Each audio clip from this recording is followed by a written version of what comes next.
Hi, everyone. Welcome to the Ed Collab Gathering. I am Doctora Carla España, and I'm here with Luz Jadina Herrera. Hi, I'm a professor at Fresno State, and I'm so excited to be here again with Ed Collab. Thank you for having me. and I'm coming to you from New York. Luz right now is in Fresno, California, and we'll be talking today about centering counter narratives, tracing colonization in text terminology, and in our own lives. For those of you joining us live, um, we will be following along and interacting with you on social media. And so just make sure that you use the hashtag the Ed Collab Gathering, and that you can follow us on Twitter as well at Profesora ESPANA, Profesora Hispana, and Luz Yadira Herrera is at DRA, Doctora _ Luz Yadira. Let's begin. So a little bit of what we're going to cover today is just how did we come to this work? And that's a really important question that we really encourage all educators, not only teachers, but also administrators and all school staff to think about what's our journey and how did it bring us to where we are today. Preparing to teach using bilingual and multilingual vocabulary charts in order to approach this work, because there's a lot of terminology here. And then really to go over some sample dominant narratives in our societies, as well as counter narratives, specifically the common ones around holidays, biographies, or special people that are celebrated, and moving towards social movements and integration of counter narratives throughout our curriculum, throughout our school year. And finally, some counter narratives in our midst. And so to begin, Luz is going to talk a little bit about her own journey of developing a counter narrative lens. So for me, I always think about the opportunity that I had growing up to visit Mexico, where I was born. We would go every year for Christmas to visit our families. And thinking about, how our family, or how my family there lives and lived, thinking about the reasons for my father having to, immigrate to the United States, and thinking about all of the sacrifices that he did, and the way that he kind of struggled, especially towards probably the first decade of our time here in the United States. All of these experiences kind of helped develop a clear idea of what it meant to be an immigrant in the United States. Also, just experiencing schooling, right, as an emergent bilingual, gave me a specific lens as to how we kind of navigate our lives and our schooling when we don't speak English, and speaking languages other than English, and the ways that schools honored or did not honor, for instance, my own language practices in schools, right? And thinking about how that has then led me to the way that I approach and we approach our own teaching and teacher education, the way that I approached my teaching as a public school teacher when I was teaching in the classroom, as well as the way that I approach motherhood. This is a picture that you see here on the screen of my son, Remy.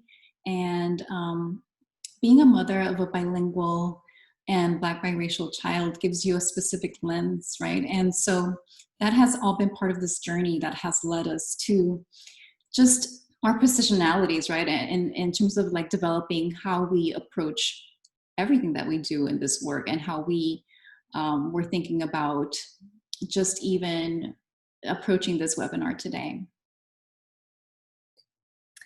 For me, coming from Chile, I came when I was 5 years old. I think, like Yuji Morales says in the book Dreamers or Soñadores in Spanish, of that movement, and her movement from Mexico to the US.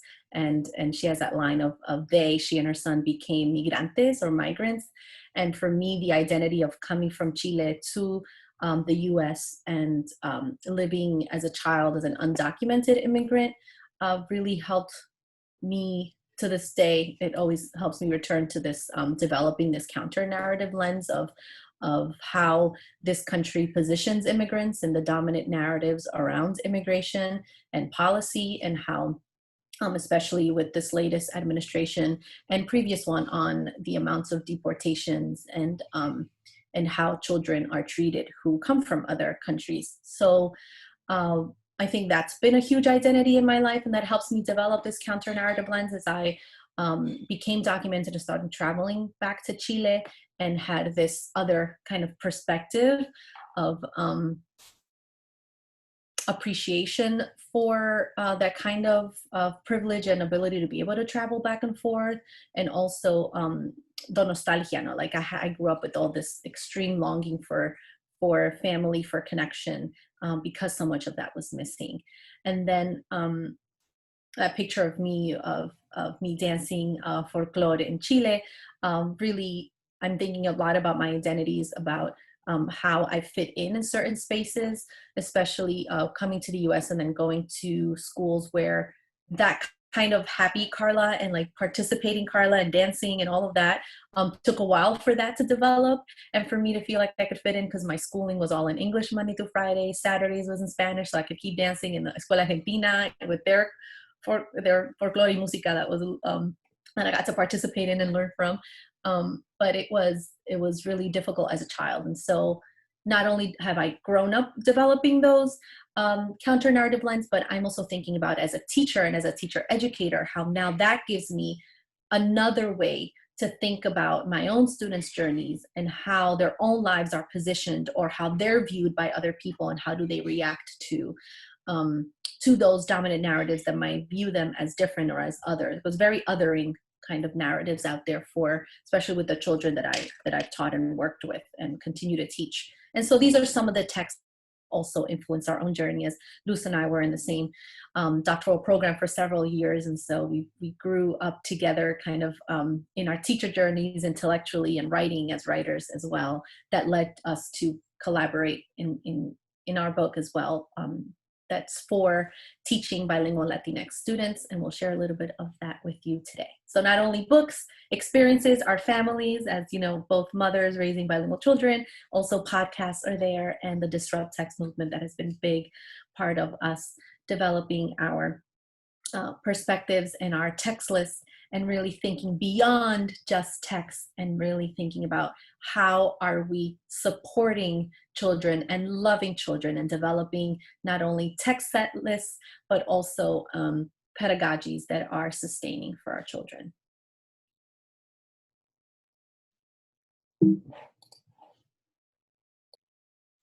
So we shared a little bit about how we developed our counter narratives through our experiences, through our research, through our just studies, right? And this is something that we highlight in our book, in our text. We talk about developing this critical bilingual literacies stance, right? So we present here critical bilingual literacies as a counter narrative. And we want to really shout out Claribel, and you can find her on Twitter at Claribel716 for this amazing sketch note, this graphic that she created for us of our 4 guiding principles, our critical bilingual literacies principles. So we wanted to just kind of go over those today, and maybe you've seen this graphic around social media. We've shared it before, but yeah, so shout out to Claribel one more time. Thank you.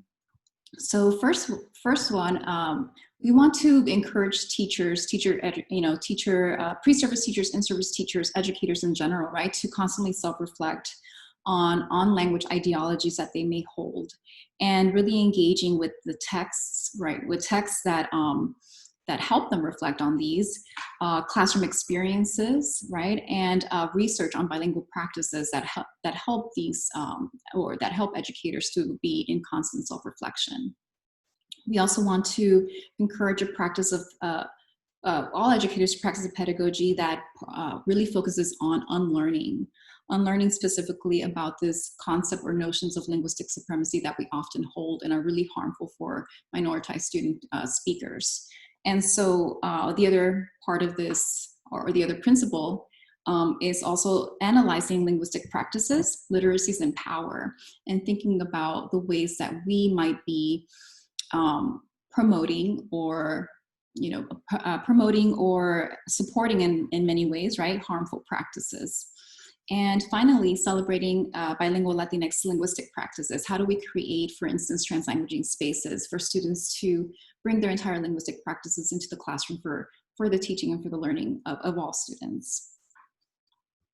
And that those translanguaging spaces themselves are counter narratives, because so much of education has pushed monolingualism and has pushed white mainstream dominant English as the norm. And so in creating those translanguaging spaces where we say we're going to welcome the students' full linguistic repertoire, we are actually developing these counter narrative spaces as well. Absolutely. And so a little bit of what we're going to go through today comes from chapter 4 in our book, where we outline a sequence of 4 lessons that goes into studying a little bit of history so we can better understand what's happening now and what that might look like in our learning spaces. And today we're focusing on that lesson on specifically on colonization, because it has impacted and continues to impact many people. And other lessons have to do with those dominant narratives and counter narratives that continue to exist in our society, and how do we create counter narratives and share them, right? Especially, and we'll end with some examples of what it might look like in digital spaces. And these are some of the books that we'd have used and we've been using, and that I'm currently reading right now, An Indigenous People's History of the United States for Young People, as I try to continue amplifying not only my text list, but also my own knowledge of history that has been just dismal, thinking about what has been missing and so many voices that have been silenced. And so I'm excited for all these texts that we get to share with you as well. And so to begin, Luz will go over a little bit, how do we start with all this terminology, right? Yeah, so this is a figure that we adapted from page 91 in our book. And we developed this bilingual, multilingual concept guide where we can use this kind of guide to really unpack concepts that are new to students, or that are really heavy, or can be very heavy for students, and have are multi-layered, right? And so we want to go over an example with you all today, but we want to maybe take a look at each part of this concept guide. So we want to make sure that we think about images, right? When we think about a concept or a term, we want to think about images. What are some of the images that are associated with this concept or this term, right? We want to have that visual support, of course. We want to think about making a personal connection. Like, what do we think about, or what does this remind us of, or what memories do we have that are related to this term or this concept? Or maybe related to whatever we studied before, maybe an example. What are some historical examples of this concept or this term? What are some present day examples, right, to make some connections to what's current today? And to support emergent bilingual children, we want to think about multilingual or bilingual translations, as well as definitions, or trans adaptations, right? How do we teach this concept in a way that is accessible to all students? So we're going to give you an example today using a term, settler colonialism. So we have an image here. I think that we've probably all seen this image in our history texts, right? I remember this one for sure.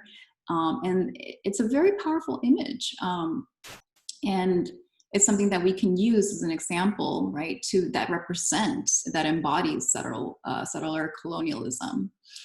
We can think about the personal impact or connections that we see, right? So for instance, I mean, you were talking about right now, Carla, you're reading Dunbar Ortiz's book, right? And how you're like, I wish I had this when I was in high school or middle school, whatever, so thinking about how schools, the curriculum often doesn't have space for counter narratives.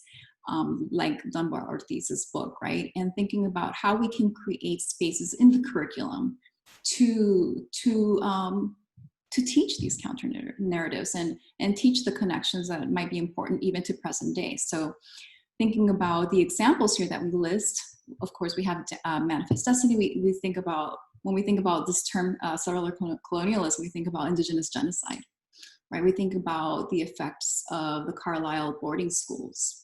We think about present day erasure of indigenous people, right? And just the impact of the curricular impact of this erasure as well, right? And finally, we thought about, well, how could we then, and we won't use Spanish in this example, but how can we then define or explain settler colonialism in a different language, in this case, Spanish, right? And so we can say it's colonización con la intención de permanecer, ¿no? Pero también resulta en el genocidio de la gente indígena. Yeah. And then I think lingering on what I appreciate from these kinds of examples and process that we can take to unpack a abstract concept or something that maybe a term that comes up in a reading or something that we hope to share with students. Obviously, this one would be maybe our middle grade, high school example for, if you're a 6th, 7th, 8th grade teacher. But for those of you in the lower grades in elementary schools, it would be different. It would be concepts like friendship, like love, like what does that mean? What does it look like? What are some images that come to mind? What are some ways we can unpack that with bilingual, multilingual definitions? For me, it's really powerful that it's not only for those in bilingual or multilingual spaces, but that we start disrupting that monolingual norm and that monolingual space definition and say, well, we can do this at all spaces, right? And that we can engage students in contributing to these. And so this could be group work, this could be on their own, but it's fascinating when you take a term and say to students like, oh, what images come up, or what have you seen, what comes up in the books or in images online. So we're going to show you some examples of those as well.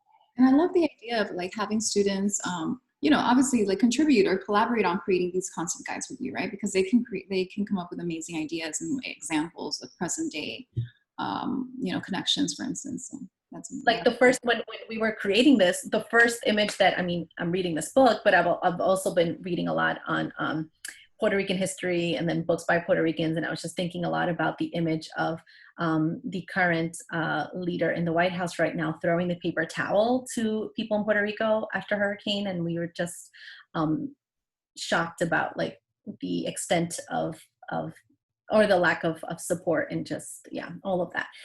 It's terrifying. So I think of colonization, not only the past, but also colonization and how it lingers through the present and territories that are occupied, and how colonization is not only, when we talk about it, not only has to do with land, but also how ideas under colonization, which I recommend this book for those reasons that we have to talk about that. White supremacy as something that, has to do with that as well. Slavery and how settler colonialism has used white supremacy and slavery and a policy of genocide and land theft to make it all happen. So page 12, everybody, please. So something that I think is really powerful in these kinds of terms and unpacking is looking not only at history, but bringing it back to the present and how it's still impacting people, right? And that's really, really important.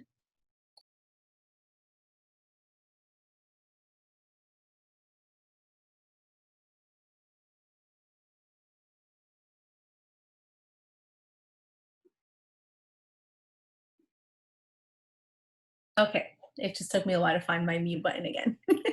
So next, we have some introduction with some terms, and then we can think, well, what are some sample dominant narratives that exist, and how can we embed some counter narratives? And so here's a typical. This is like the typical, we go to schools, typical might be celebrating like Columbus Day, that comes up soon, or in some places, in some cities near Luce, or those of you in Seattle or LA near, have declared Indigenous Peoples Day as a holiday they will be celebrating. And so thinking about what are the celebrations or some holidays, and those are the typical starting points in schools and in learning spaces. And then also like your typical biographies and so thinking about, okay, what is the dominant narrative around Columbus Day, the dominant narrative around Martin Luther King, around Malcolm X, and what are the counter narratives, right? And what are the ones that that we can also share, and why, and what's missing? What are the voices that have been silenced? What are the perspectives that are missing? Particularly paying attention to those that have been most impacted by colonization and by white supremacy, by settler colonialism. So this is where we're pushing, right? And so the idea is, can we move beyond just the isolated one day celebration and put it into context of social movements, and then move towards full integration of counter narratives throughout our school year? And I know that sounds like a lot because we're talking about full integration across a year. Right now, we might be thinking just like, hey, I just started the school year. Some of us are remote and we're trying to figure out schedules and digital learning and all of that. And so we're going to give you some examples of how we can make this most accessible, but starting with terminology, moving towards making some kind of plan with our colleagues and thinking about, okay, maybe we start with some holidays and go into in depth a little bit into them. We go into some biographies and look, and what are the stories that we're sharing? What are the perspectives? Are we talking about especially Black, Indigenous, and people of color throughout history? Who are the people we're highlighting with biographies and why? And then with social movements, which are the social movements that we are celebrating? Do we ever talk about the Black Panther Party and the Young Lords and the United Farm Worker Union and Black Lives Matter now? Are we making those threads and those connections as to why these groups have gathered, have had to take into their own hands matters of community protection and community support and resources because the government wasn't doing right by a group of people? So I think that's really powerful to make those history and present day connections and threading them through. So here are some examples. So here's an example from 4th of July, right? And so we have the dominant narrative, which is, we have the Declaration of Independence, which is kind of like the like iconic document that represents the 4th of July. So this is a dominant narrative that we all know about, that we hear about, that we constantly study in schools, right? And So it's like positive. It's like celebrating. And if you look up images of 4th of July, or if you ask children, like, 4th of July, most people will be like, oh, it's barbecue. It's like gathering time. It's summer. It's absolutely. Or we think about like national anthems, right, that are connected to 4th of July, all of those.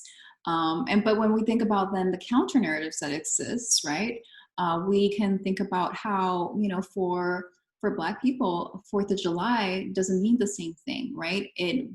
That's why we have Juneteenth, to celebrate freedom, emancipation. And so we have Juneteenth as a counter narrative that we can present. And I think this year, Juneteenth was really celebrated in 2020 because of so much social uprisings, right? And so the need and the want to celebrate just Blackness.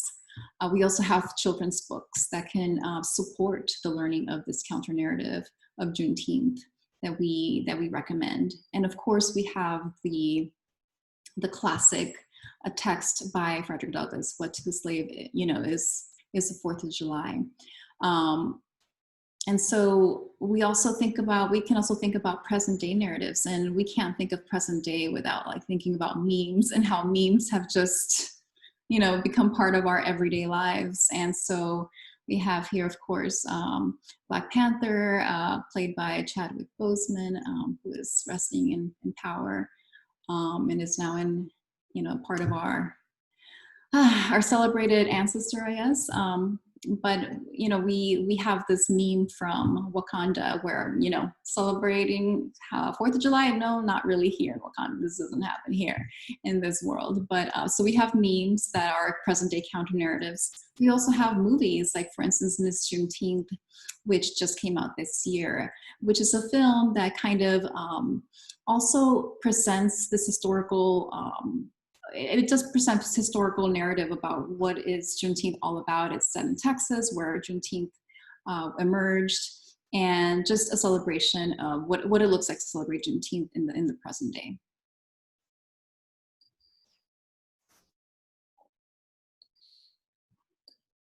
another example. So like we mentioned, because it's coming up, we had to include it as well. And it's also in chapter 4. So there's so many picture books on Christopher Columbus. And this is one that I found in my 6th grade classroom. And several others that I saw, that it was just this this your typical dominant narrative of Christopher Columbus as like explorer, hero, and just shows leadership. Um, and so I searched for a lot of resources, and the Rethinking Columbus text helped me as a teacher to then bring in the counter narrative and the voices of those who had been most impacted by Christopher Columbus um, and the whole enterprise of terror and genocide that followed this decision to go right that is presented in this original dominant narrative book as this like leadership and hero and such an exemplary figure. And I'm thankful that I found other narratives that help me present to my students um, how impacting and terrible and horrible um, this whole enterprise was. And so thinking about taking holidays and really looking at why are we celebrating people or events, and which voices, which people have been silenced or not included in these celebrations or in this narrative, and why. And so these are some examples of text, and then we included some images of present day counter narratives, most recently monuments to Christopher Columbus that have been either taken down, or that people around protests have been putting up signs like this one that says "Stop Celebrating Genocide," or the other one in Seattle, "Abolish Columbus Day." Um, so something to think about as if we were to start with holidays and doing a study like this with children, with colleagues in teacher teams and teacher study groups, and thinking about what are the texts that we can gather under dominant narratives, under counter narratives, and help as well with students help each other find those present day counter narratives. Always keeping in mind that we want to center children's lives, especially those that have been most impacted by colonization, and providing space for children to share those narratives. So it might be through images, it might be through storytelling, and it might be through other ways that we're going to share digitally as well. Yeah, and just really quickly to add to that, children are already looking, we're seeing these images of statues being decapitated, right, in Boston, that example from Boston, or being, taken down. They're seeing all of this happening right now on the news, or these Confederate monuments, right? So it's a really great idea for us to have that space, or hold that space for students to process this, to process what's happening, to think about why something is happening, right? And so it's really a great idea to make this a part of your curriculum, or build it in, because they're already seeing this. So it's a good place to have the classroom as a space to process as well.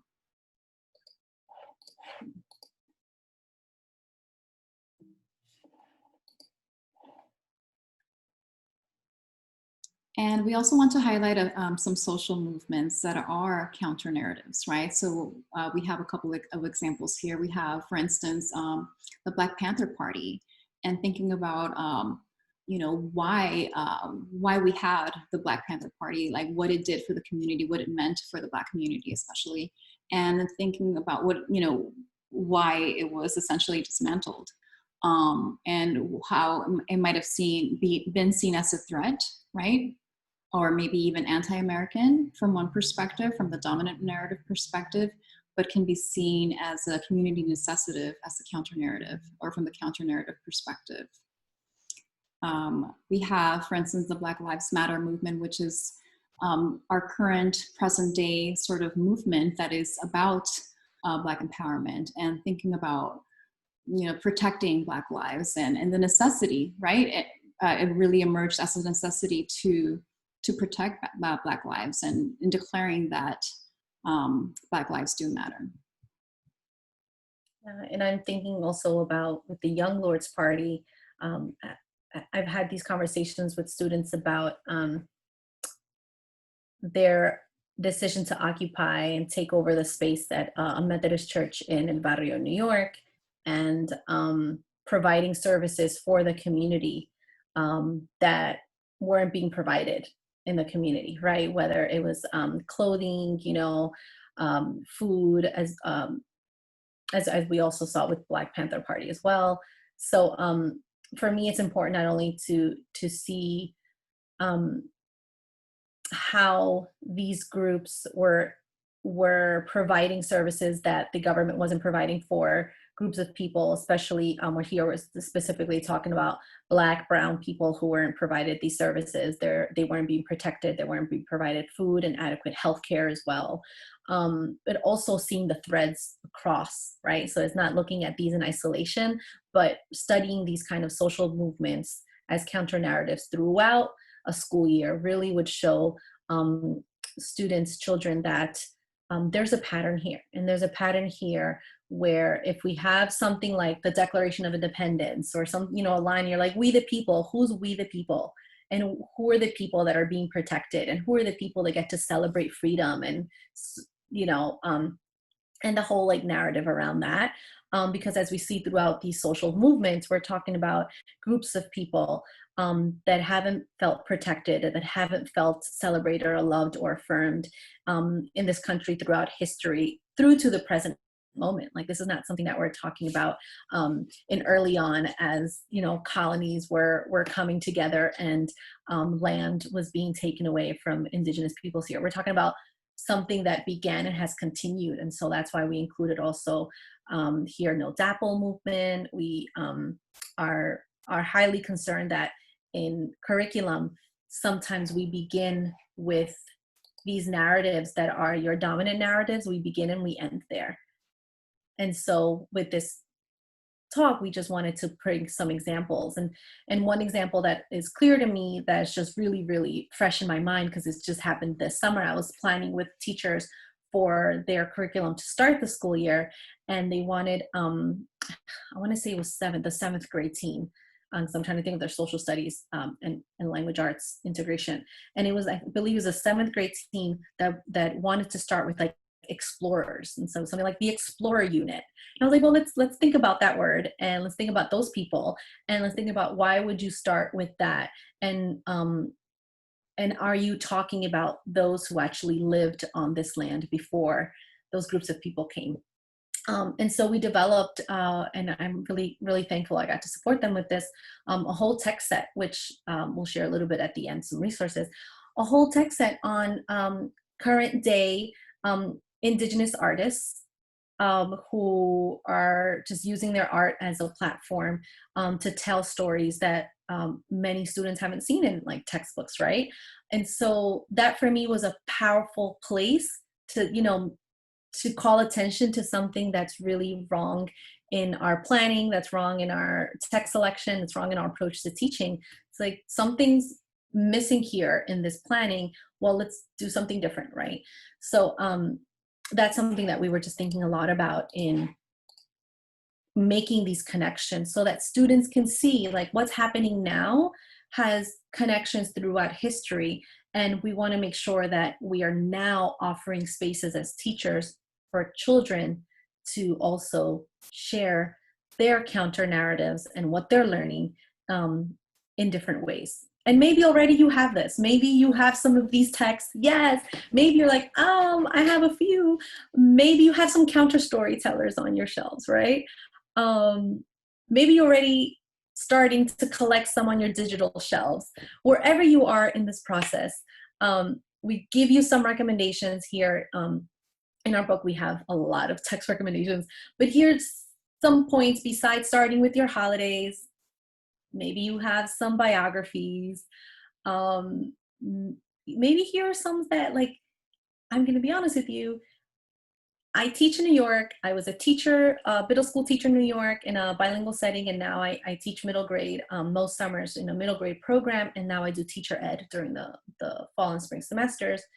But most of my students, to be fully transparent, haven't heard of Pura Belpré, who was the first Puerto Rican librarian in New York, and Arturo Schomburg, whose massive collection of texts resides at our Schomburg Center here in New York. Two super important figures on your screen that a lot of my students had never heard of and learned about them through these books. So these picture books have been entry points to learn about these counter storytellers. And of course, bringing in a lot of other counter storytellers like our Supreme Court Justice, Sonia Sotomayor.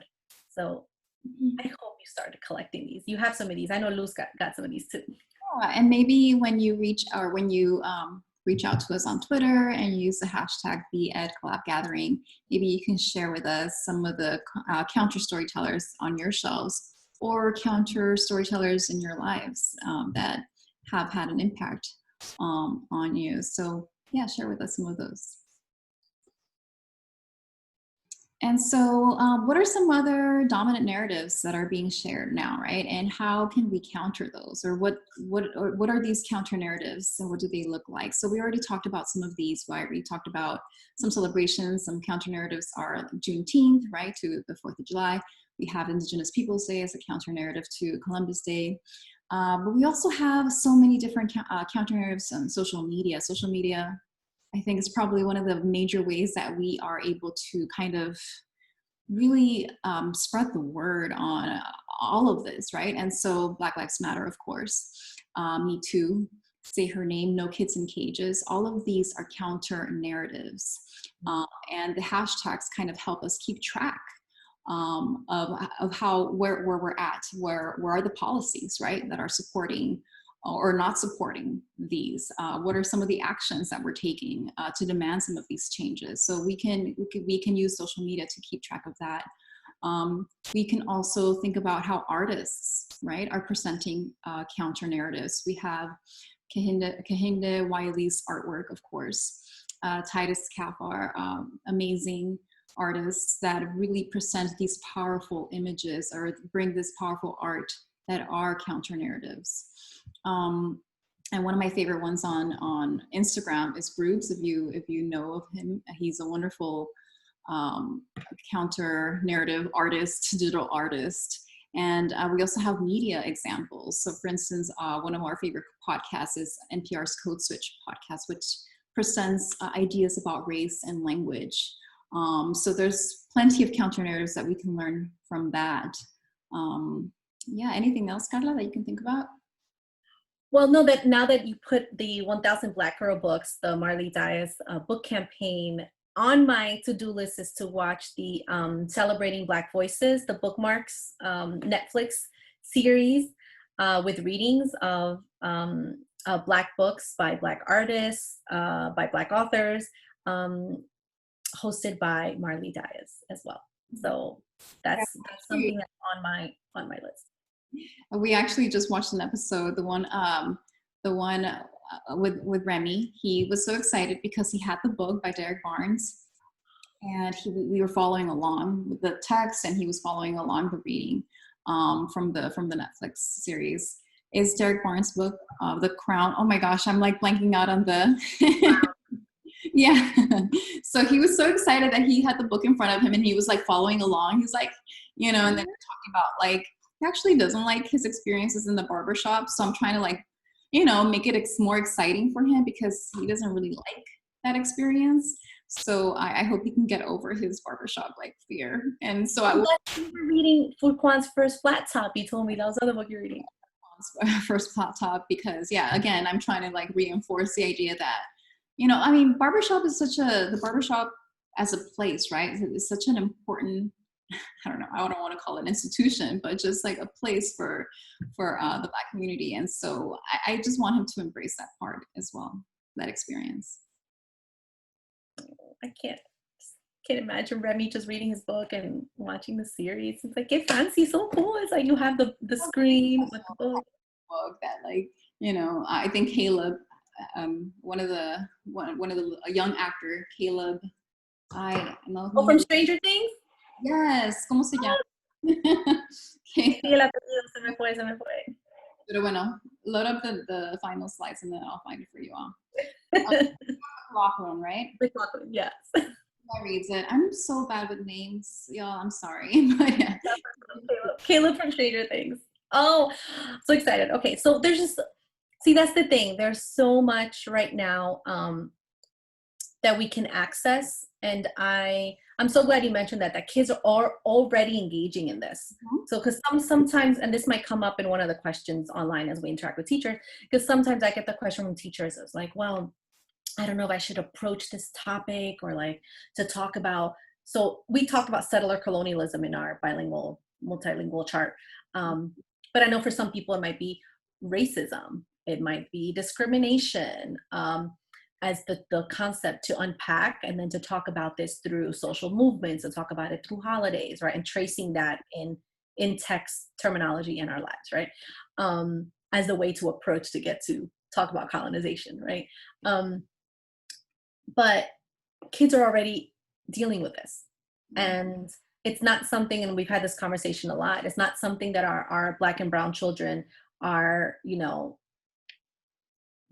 that they can just like ignore or they don't engage with, right? This is part of their lives. And so our responsibility as educators is to create spaces where we can process together, where we don't re-traumatize kids, but instead that we can give them an accessible way to understand terms, to learn that that there are words that we can use to express feelings and express um, things that just don't go right. You know, like when children start learning when they're really little about things not being fair. And what do you call something when it's not fair? I know Remy's in that, right? He's like realizing it because he's 6, right? He's 6, and he knows that for years now. Yeah. And so as they grow older, and I know we have like K-8 and maybe some secondary educators with us right now, really thinking about how we can support children's access to have those discussions, right? And so like I overhear my husband who's teaching a social justice class with 7th graders, and I overhear the way he shares on that topic, and so the examples he gives, and for me it's been really powerful to teach because I've taught some of those students as well in that school, in that middle school, to really create spaces where children feel that they can share from their lives because this is a part of their lives, and then to say, hey, there are authors writing about this, right? And then there are documentaries we can watch together, or there are the ways that we can have these conversations. And also to kind of wrap up in the last part, there are ways for them to share this learning, right? So it should never be that we're just taking in, because that's what life is for so many of our Black, brown, indigenous children who are having to take in and go through so much. But it should be, how do you take in, how do you process, and how do you then release, desahogarte, let out, and share with others. Exactly. Right. And so what that looks like, it might look a little different right now. So maybe it looks like some of you might be using video. I don't know. Luz, I know you've used some of these. So what are your favorites? And then I'll share mine.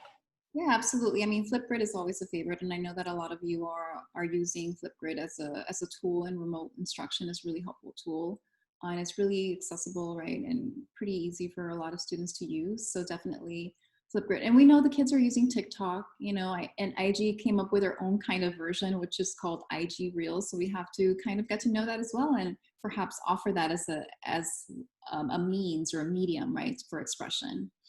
I think we can also, I know Kathy, our colleague Kathy de los Rios, was using podcasts with the youth, right? The youth themselves were creating podcasts. So that's a wonderful way of youth expressing their counter narratives, or just making sense of counter narratives, or creating their own counter narratives, right?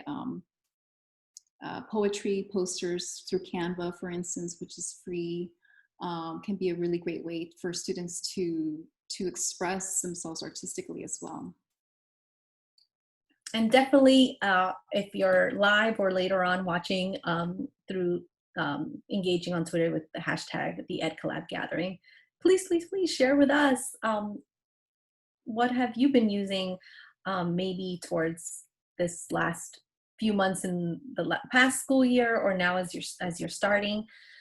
I'll tell you, for me, from this list, I'm using, first is podcasts. So I'm having and these are students I'm teaching undergraduates this fall semester in one course.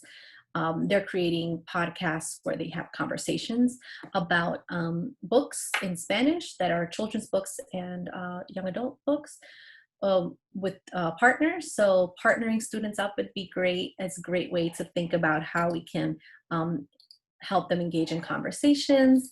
And this summer, when I was with 8th graders in the middle school virtual program, we did a lot of poetry. So we read poems, we watched poets perform their poems, and then students took those as mentor texts and created their own. So we watched, we read Juan Felipe Herrera's social distancing poem. I took a line from each of their poems and created a community poem being inspired by Kwame Alexander's community poems, as he's the NPR resident poet. So we used poetry, and then we had Google digital notebooks through Google Slides. So just like you're looking at a slide now, but I created their digital notebook with slides, and so they moved things around and made it their own. They had designs and they shared narratives there. So it was a way for them to share in that space. So we're really excited to hear from you, to read from you, and to connect and see how your students and how you as a teacher might be creating and sharing your own counter narrative.